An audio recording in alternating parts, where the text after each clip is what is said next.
Setelah sekian lama di request, akhirnya gue tertarik untuk nonton anime Bang Dream It's My Go. Kira-kira seperti apa pendapat gue setelah nonton anime yang satu ini? So langsung aja, mari kita bahas.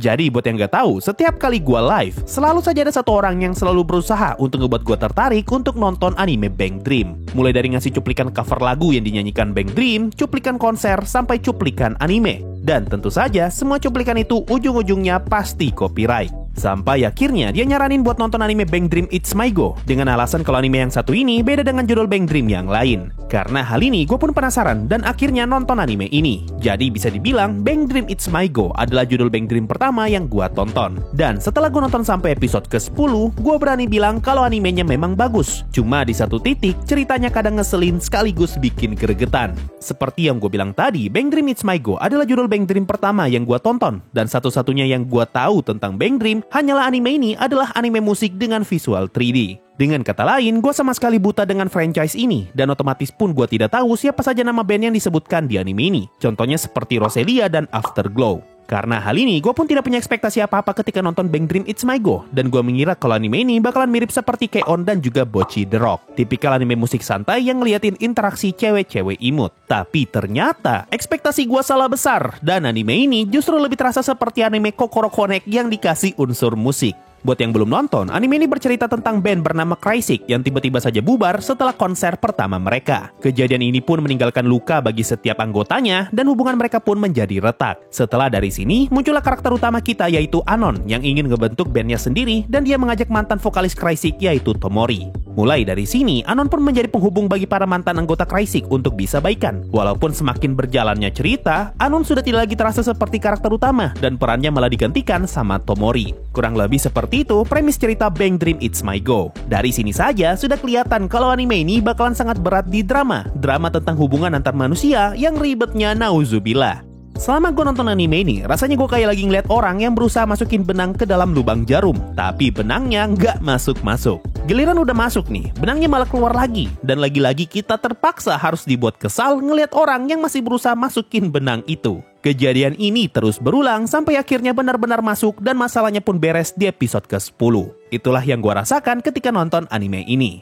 Masalah di anime ini tuh simple, karena ruang lingkupnya kecil dan cuma sekedar di antara mereka saja. Tapi yang bikin ribet sekaligus ngeselin karena setiap kali masalahnya mau selesai, mereka malah mundur lagi dan masalahnya pun terulang kembali. Begitu terus sampai animenya mau tamat. Jadi, daripada anime musik, anggap aja kalian lagi nonton anime drama yang kebetulan ada musiknya. Berhubung gue tidak nonton judul Bang Dream yang lain, jadi gue tidak tahu apakah tipe ceritanya Bang Dream memang seperti ini, atau ini hanya terjadi di It's My Go saja. Tapi, meskipun masalahnya simple, gue malah sama sekali gak bisa menebak arah jalan ceritanya, dan gue tidak bisa menebak alasan kenapa karakternya bertingkah seperti ini. Mulai dari Saki yang tiba-tiba pengen bubarin band, padahal dia orang yang ngebentuk bandnya. Ini karakter paling tidak jelas sepanjang season 1.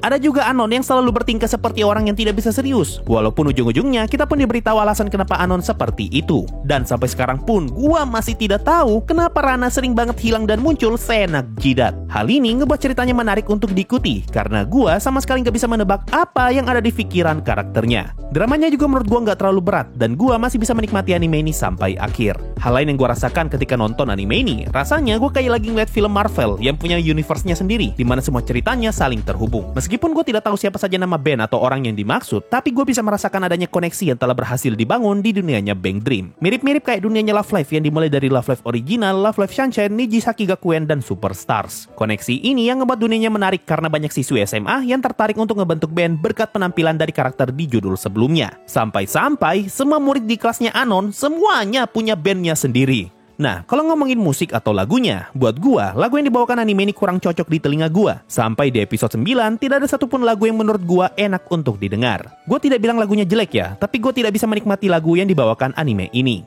Semenjak Bocchi The Rock dan Belle, gua masih belum bisa menemukan anime musik yang lagunya cocok buat gua. Mau itu Oshinoko ataupun Bang Dream yang ini, keduanya sama sekali tidak bisa ngebuat gua terpukau dalam hal lagu. Lagu yang gua maksud di sini bukan lagu opening dan ending, tapi lagu yang dinyanyikan karakternya. Cuma meskipun lagunya kurang cocok di telinga gua, tapi ada satu lagu yang justru berhasil nyentuh emosi gua, yaitu lagu di episode ke-10 yang Tomori nyanyikan ketika Soyo kembali bermain dengan mereka. Seketika, lagu yang awalnya terdengar biasa saja, tiba-tiba berhasil ngebuat gua tersentuh, dan momen ketika Tomori mulai bernyanyi berhasil ngebuat hati gua bergetar. Rasanya semua masalah ribet yang terus berulang semenjak episode 1 semata-mata hanyalah setup untuk membuat scene nyanyi di bagian ini jadi terasa sangat powerful. Dan benang yang awalnya tidak mau masuk, akhirnya berhasil masuk seutuhnya berkat lagu ini. Padahal ya, gue sempat nonton cuplikan di bagian ini sebelum gue nonton anime Bang Dream It's My Go. Dan pada saat itu, gue malah ketawa ngeliat karakter yang konser sambil banjir air mata. Tapi setelah nonton animenya, gue pun bisa relate dan ikut terbawa emosi ngeliat scene mereka konser sambil nangis. Nah, kalau ngomongin visual, gue sama sekali tidak punya masalah dengan visualnya Bang Dream yang full 3D. Karena gue pun pernah nonton beberapa anime dengan visual yang serupa, dan gue masih bisa menikmati animenya. Contohnya seperti Aoki Hagane no Arpeggio, Movie.hack, High School Girl, dan Hello World. Bahkan Exam saja bisa gue tonton sampai tamat. Ya kali gue berhenti nonton Bang Dream hanya karena animenya 3D. Jadi, gue sama sekali tidak bisa mengomentari hal ini. Tapi kalau disuruh pilih, gue jelas bakal lebih prefer nonton anime musik 2D seperti Love Live Idolmaster dan juga Bocchi the Rock.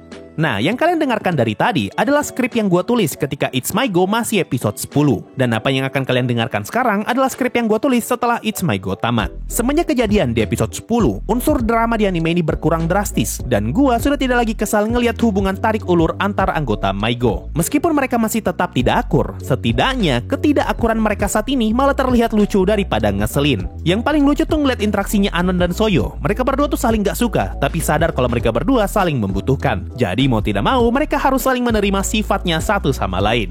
Masuk episode 12, bagi gua, ini adalah episode terbaik di anime ini. Setelah sebelumnya episode 10 udah bagus banget, ternyata anime ini masih bisa lebih bagus lagi di episode ke-12. Di bagian awal episode ini, kita diperlihatkan betapa tidak akurnya anggota My Go. Dan seperti yang gue bilang tadi, sangat lucu ngeliat interaksi mereka yang tidak akur. Dan yang paling bagus dari episode ini, tentu saja adalah lagu yang My Go bawakan. Ada dua lagu yang mereka bawa, dan buat gua, lagu pertama yang mereka nyanyikan adalah lagu yang paling enak. Itu pun kalau gua nggak salah ya, gua nggak tahu apakah lagu yang mereka nyanyikan itu nyambung jadi satu lagu, atau mereka memang nyanyi dua lagu. Kalau lagu ketiga nggak usah dihitung karena lagu yang ketiga kena skip dari anime. Gue suka banget sama lagu pertama yang mereka bawakan, cuma gue kurang suka sama lagu keduanya karena lagunya terdengar terlalu monoton. Tapi gue suka sama transisinya, dari Tomori yang awalnya lagi dialog, lalu ditambah dengan musik dan Tomori pun mulai bernyanyi. Malahan buat gue, lebih bagus dialognya Tomori di episode ini daripada intronya Ave Mujika di episode ke-13. Pindah ke episode 13, jujur ya, gue kurang cocok sama lagunya Ave Mujika yang ini, jadi gue nggak bisa bilang lagunya bagus. Tapi gue nggak akan bilang lagunya jelek. Selain itu, gue merasa aneh ngeliat topeng yang mereka pakai, apalagi topengnya Musumi. Yang lain tuh kelihatan keren, tapi Musumi doang yang beda sendiri topengnya. Udah kayak topengnya Kaneki. Tapi kalau ada satu hal yang bisa gue acungi jempol, gue suka banget sama visual konsernya Ave Mujika. Kelihatan banget perbedaan antara konser murahan sama konser yang beneran mahal. Konsernya Maigo tuh kelihatan banget kayak konser rumahan yang seadanya karena mereka lagi konser di studio dan bukan di panggung. Mirip-mirip kayak Keon dan juga Bocchi the Rock ketika lagi tampil. Sedangkan konsernya Ave Mujika kelihatan banget mahalnya dengan banyaknya permainan lampu dan juga layar besar di belakang mereka. Animenya juga sengaja mengambil shot dari jauh sehingga ngebuat konsernya terasa luas banget. Hasilnya, gue seperti lagi ngeliat cuplikan konser beneran dan bukan seperti konser di anime. Tidak seperti Bell yang terasa seperti konser amal, konsernya Ave Mujika beneran terasa seperti konser di atas panggung yang lebar. Tapi karena ini adalah Bang Dream pertama yang gue tonton, jadinya gue tidak tahu apakah Bang Dream yang lain juga mau punya scene konser yang serupa. Ya intinya, drama di anime ini hanya terasa sampai di episode 9 saja. Semenjak masuk episode 10, unsur musik di anime ini mulai terlihat jelas. Dan gue berani bilang kalau animenya semakin bagus setelah masuk episode 10. Jadi, kalau kalian sudah terlanjur kesal sebelum sampai episode 10, saran gue tahan dikit dan lanjut nonton setidaknya sampai episode 10. Nah, hal terakhir yang pengen gue bahas tentu saja adalah karakternya Saki. Setelah gue nonton sampai tamat, gue masih tetap tidak ngerti apa sebenarnya yang ada di kepalanya Saki. Waktu gue nonton scene terakhir di episode 13, reaksi pertama gue tuh cuma ngomong, apa coba? Gue masih tetap tidak bisa menebak alasan kenapa Saki bisa kepikiran buat ngebubarin band Crysic dan kenapa malah dia yang marah ketika bandnya bubar. Karena hal ini gue ngira kalau Saki sudah tidak mau lagi ngeband. Tapi tiba-tiba dia malah ngide dan ngebuat band Ave Mujika. Jadi ini orang sebenarnya kenapa? Ini sih pertanda kalau Bang Dream It's My Go bakalan lanjut ke season 2. Karena sampai season 1-nya tamat, masalahnya Saki masih belum jelas. Prediksi gua, kemungkinan keluarganya Saki tiba-tiba jatuh miskin, dan Saki terpaksa harus berhenti ngeband demi menghidupi keluarganya. Makanya Saki pindah ke sekolahnya Tomori. Lalu alasan kenapa Saki marah ke anggota Crysic yang lain, agar mereka semua menyalahkan Saki sebagai bentuk hukuman karena dia telah membubarkan Crysic, padahal Saki sendiri yang ngebentuk band ini. Cuma, gua sama sekali nggak ngerti kenapa Saki malah ngebuat Ave Mujika. Tebakan gua, kemungkinan Saki terpancing untuk kembali ngeband setelah dia melihat penampilannya Tomori di episode 7. Tapi karena Saki merasa dirinya sudah tidak lagi pantas untuk ngeband semenjak kejadian di Crysic, makanya dia kepikiran untuk ngebuat band sambil pakai topeng. Atau kemungkinan lainnya, Saki sengaja pakai topeng agar dia tidak ketahuan bapaknya, sehingga bapaknya mengira kalau Saki lagi fokus nyari duit dan bukan main-main. Kalau menurut kalian gimana nih? Kira-kira apa sebenarnya yang ada di kepalanya Saki? Coba tulis teori kalian sendiri. Oh ya, ada satu hal lagi yang pengen gue ngomongin. Ternyata sampai anime ini tamat, Anon sudah tidak lagi terasa sebagai MC, dan perannya benar-benar telah tergantikan dengan Tomori. Kasian Anon. Nah itu tadi pendapat gue setelah nonton anime Bang Dream It's My Go sampai episode terakhir. Sebagai Bang Dream pertama yang gue tonton, gue sih sangat puas ya dengan anime ini. Malahan gara-gara anime ini, gue jadi tertarik untuk maraton Bang Dream dari season 1 sampai season 3. Nah, kalau saja konten ini ternyata rame, mungkin gue bakalan cepat-cepat maraton Bang Dream buat dijadiin konten. Jadi, kalau kalian pengen tahu pendapat gue mengenai anime Bang Dream yang lain, kalian bisa bantu gue dengan like dan share video ini. Mungkin itu saja untuk video kali ini. Makasih semua yang sudah mendengarkan sampai di titik ini. Sampai jumpa di video berikutnya, dan bye-bye!